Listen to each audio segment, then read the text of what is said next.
Random thoughts. In this video, I'm going to read part of Richard Barton's book, First Steps in East Africa, Exploration of Harar, where he discusses the language that was spoken in Harar. Now, of course, this was a city that was at a place where there were different groups of people. There were Somalis, there were Oromos, there were these other Dankali and Afars. There were these different groups of people. And each of these groups had their own language, of course.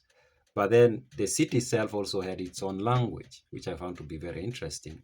And he writes about that. Now, we need to be very careful with Richard Barton's text. And I need to say this again and again and again because I think that we might lose that fact. And if we lose that fact, that can be very dangerous when we consume this content.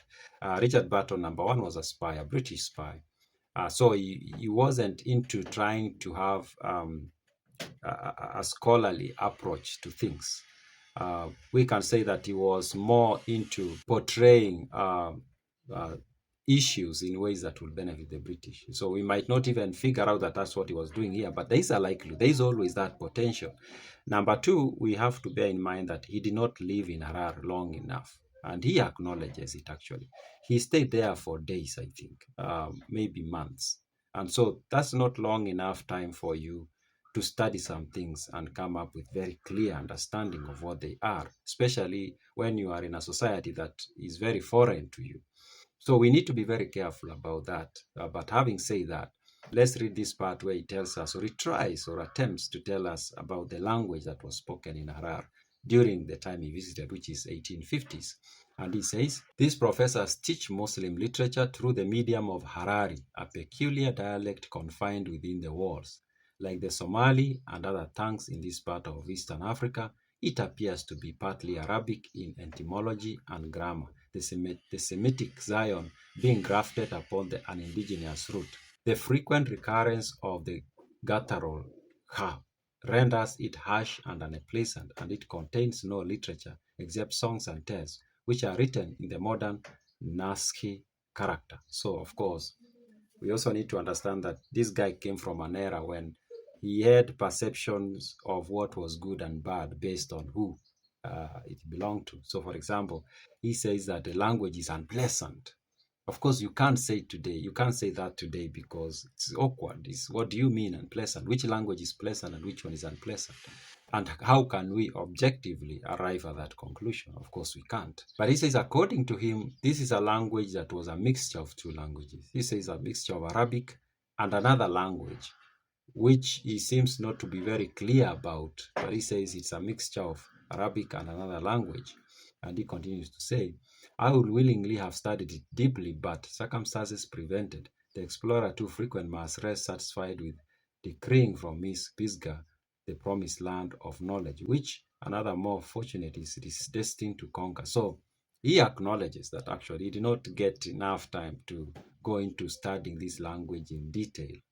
At Zayla, the Hajj sent to me an Abyssinian slave who was cunning in languages, but he, to use the popular phrase, showed his right ear with his left hand. So it seems like Shamarke, the governor of Zayla, who had been tasked with helping Barton travel, had given him somebody to accompany him, who he told him was somebody who understood languages, and he could use that person to maybe for translation and things like that. But he says this person seems to have not been very smart. That's basically what he's trying to say. In other words, he's saying that he was not reliable enough to provide him with knowledge that he would have used to, of course, judge that language. Inside Harar, we were so closely watched that it was found impossible to put pen to paper. Escaped, however, to Walenzi, I hastily collected the grammatical forms and vocabulary, which will correct the popular assertion that the language is Arabic. It has an affinity with Amharic. So he did not really study this language, basically, going by what he says. But he says, oh, he did take a few notes. He could not take notes because he was so watched. But then he comes to the conclusion that the language, he says it's not Arabic. He says that the language is, it has an affinity with Amharic, which I'm thinking he means that maybe it's closer to Amharic. I don't know. Maybe that's what he means. So yeah, so seems like the people of Harar, at least going by what Barton writes, they had a unique language. Maybe it was possible it was completely a different language, or it was a language that at that point was a language, or it was one of these languages that was spoken around, or it was a mixture, because that happens. Swahili, for example, is a mixture of Arabic and Bantu languages.